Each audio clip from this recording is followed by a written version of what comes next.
బాహుబలిలో కథ లేనిదే కేవలం గ్రాఫిక్స్ మాత్రమే ఉన్నాయని ఘాటు విమర్శలు చేశారు సీనియర్ దర్శకులు కోడి రామకృష్ణ. గ్రాఫిక్స్ చిత్రాలకు తెలుగులో ఆద్యుడు కోడి రామకృష్ణ అనే విషయం తెలిసిందే.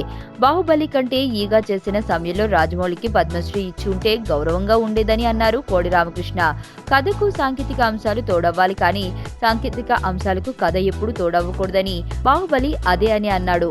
బాహుబలిపై ఇప్పటికే పెద్ద ఎత్తున విమర్శలు వచ్చిన విషయం తెలిసిందే. పలువురు నటీనటులు, సాంకేతిక నిపుణులు విమర్శలు చేశారు.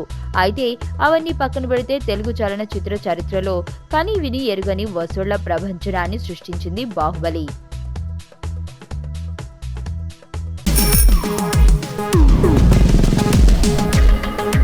ప్రపంచంలో ప్రతి ప్రేమ కథ మధురంగా ఉంటుంది. మనది మనకు మరీ అద్భుతంగా ఉంటుంది.